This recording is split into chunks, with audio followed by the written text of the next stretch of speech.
Now, welcome to another edition of Battle of the Heroes and Villains, where this time we'll be taking a look at the results of the poll that asked you to rate Darth Vader. We'll then be comparing those results to all the other characters we've done thus far, before I then read and respond to some of your comments. But before all that, you can of course already nominate and or vote for which character we do next. Just respond to my pinned comment below with a character name, or give a thumbs up if the one you'd like to see is already there.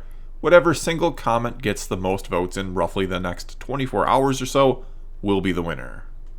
Okay, and now let's get to the results, where we'll see that 91% of the 81,000 who voted gave Darth Vader an A, 7% then gave him a B, 1% a C, 0% a D, and a final 1% gave him an F. And when we do all the math here and consider A a score of 5 and F a score of 1, Darth Vader ends up with an average score of 4.87, which puts him into first place overall, and finally knocks Kenobi from the high ground, though only by 0.03 of a point. And really here, I don't think these results surprise anyone, nor does the fact that it was so very close between Kenobi and Vader, but that Vader edged him out. If you were doing a Mount Rushmore of Star Wars, or picking the 4 characters that should be the face of the franchise, it's hard to imagine both of these characters not being on it, though maybe you might want to put a half Vader, half Anakin face up there, or maybe both faces, or just one or the other. Either way, that's a fun question for another time, I suppose, but at least one spot has to go to Vader and or Anakin. Alright, and since there were a ton of comments this week, let's just get started. But first, again, big thanks to everyone who votes, comments, and watches the videos. And now let's start where we always do, with the top rated comment, where this time there was actually a tie for the top spot. So first we had this one from Gaming Lord 777 who said, "You know you're a badass when you terrify people by simply breathing." And also this one by Captain Chewbacca who said, "By far the most iconic character that Star Wars will ever have, A is a no-brainer." And I do agree that A is pretty much a no-brainer here. When you can be recognized and feared by just the sound of your breathing, when that alone can conjure to a person's mind this nightmare vision of a monster in a black suit, you know you're a special sort of character. Your iconic status is not in question. And there were also a lot of comments like this one from Pawar LOS who said, "He's not an A tier character, he's an S tier character." There were also other comments that said something like he's an S plus or an SS or SSS tier character, or that there's not a high enough tier for him. Either way, whatever the highest tier is, I do think he belongs in it, and do keep in mind with these YouTube polls I can only put 5 options, and that one way or another, no matter how many tiers we put up there, what we name them, or anything else, I'm pretty sure he's going to end up in the top tier for most people, and that the end result is still going to be the same, that Darth Vader is going to be in first place overall with a pretty close to perfect score. Though yes, you were certainly free to vote lower than A, and I can understand if maybe you don't think he is the absolute greatest character ever, which is fine. Most of the comments from people who said they didn't give him an A felt like or sounded like they were just justifying their actions, as if they realized how great the character is, but there was something about them they personally didn't like or that bugged them, so they gave him a lower grade. They gave him a B or maybe a C, which again is fine. But as for that 1% who gave him an F, well, I didn't really see anyone trying to explain that decision. I didn't see anyone trying to make their case that he is a terrible character. Maybe some fans hate Vader, I guess, or maybe there's something more sinister going on, as suggested here in this comment from Loading, who said, "I swear people just vote F so he doesn't dethrone Obi-Wan cause he's their favorite." And well, that would be so uncivilized that I don't want to believe a true fan of Kenobi could do that, but who knows, I suppose. There's also no accounting for the trolls.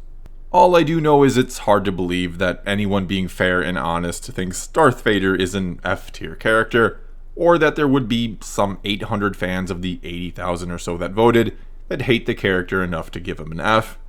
We could also just go with what Not the Droid You're Looking For had to say in their comment, that anyone who didn't vote for A is part of the Rebel Alliance and a traitor. Anyway, all joking aside, let's now move on to this comment from Infinite Donuts, who said, "I love how his character comes to an end. When he dies saving his son, he dies finally feeling free. He was a slave for all his life, first Watto, then the Jedi, in a sense, and finally to the Emperor. And now because of his son and all his love and not hate for him, He is finally free. It is a relevant lesson that we can all learn upon in our lives and completes Vader's character arc. Vader is an A+, no doubt. Very well said, and Anakin/Vader was indeed a slave or servant in some capacity his whole life. And not only does love finally free him in the end, but it's been the guiding force, or lack thereof, his whole life. I mean, a big part of the reason why he wants to become a Jedi in the first place when he's a kid is to be able to come back and free his mother someday. Then while training under Obi-Wan, while in the absence of truly affectionate love, he kind of becomes this arrogant brat who's seeking a way to fill this void in his life, and so he's only interested in becoming powerful and progressing as a Jedi. And during this time, Palpatine, this quasi-father figure who seems to care about Anakin but obviously has his own plans for him, is exploiting this mentor, father-like role that he's taken on by stoking this fire inside of him that he's got so much potential and that the Jedi might be holding him back. But then Padme comes into his life and you see a change in him. He's got something to fight for, to care about, and to love. And had he just said screw it and left the Jedi Order and ran off with her at some point, he probably lives out the rest of his life in peace and gets a happily ever after. But sadly for him, he of course doesn't do that, and as powerful as an ally as love can be, it can also be used as a weapon against you if you're not careful, which is what Palpatine does in Revenge of the Sith and why attachment and possessive love is forbidden by the Jedi. Anyway, though initially Anakin becomes Vader to hopefully save Padme, after he loses her, after his life becomes completely devoid of love, he embraces the dark side completely and is consumed by hate and the quest for power because he has nothing else. And only when he later embraces love again, love for his son, is he able to escape the hold of the dark side and finally be free of everything. Okay, and that then kind of brings us to this comment from Casey Lamarca, who said, "It's totally unfair to rate Darth Vader and Anakin as separate characters.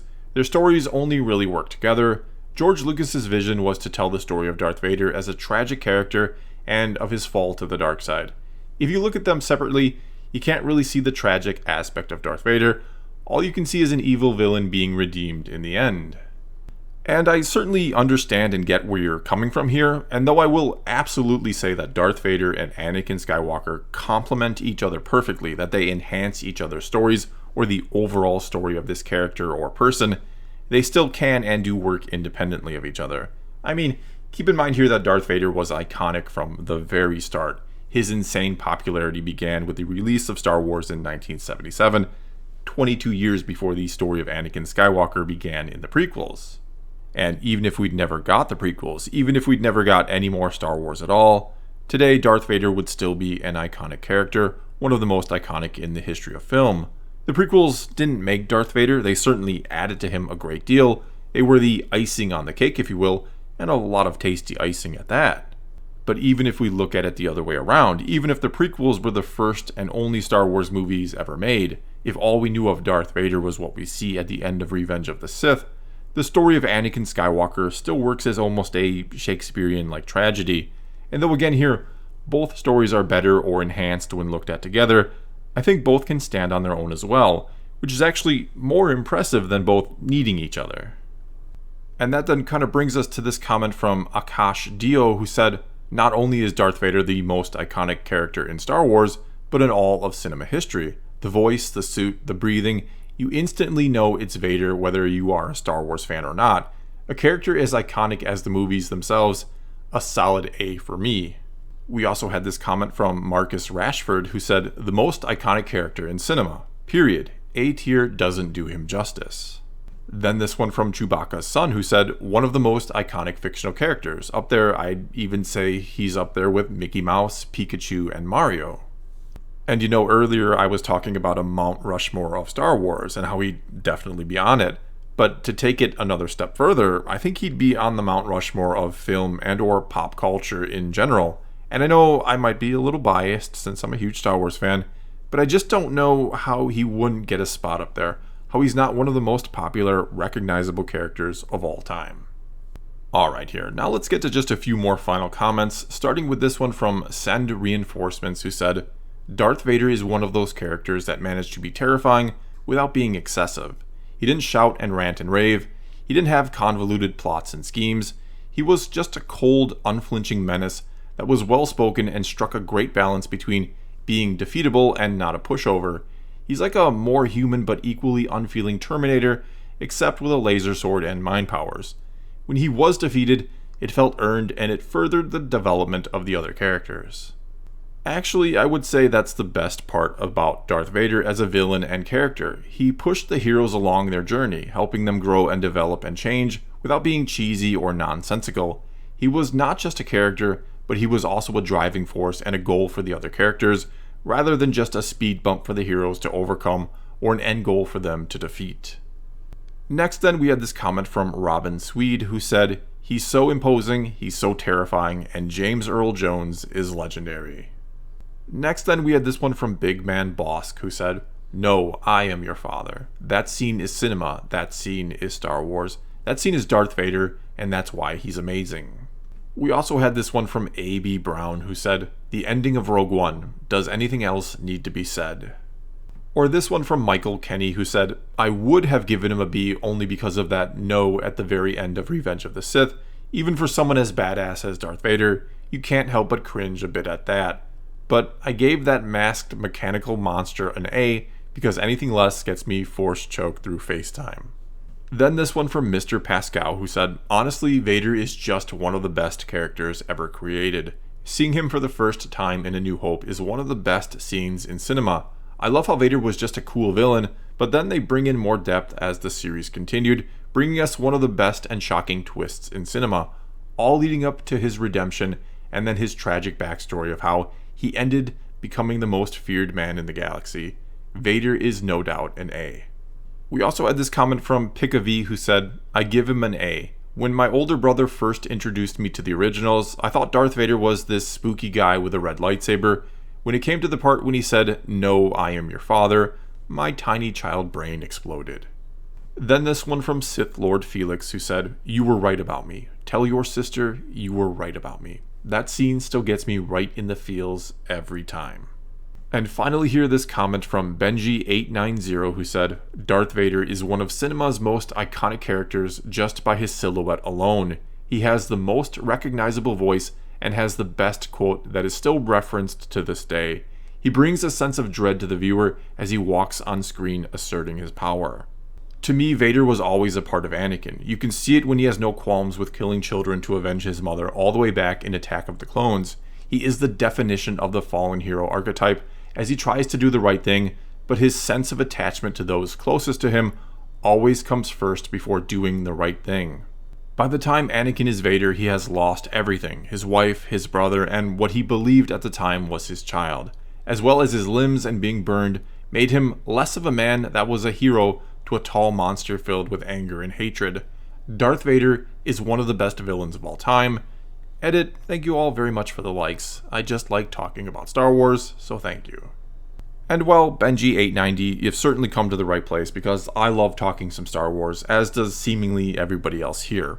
So once again, big thank you to everyone who's been participating in the Battle of Heroes and Villains series. As for Darth Vader, I mean, we could discuss how great and awesome this character is all day long, but I think I'll just let this do all the talking for me.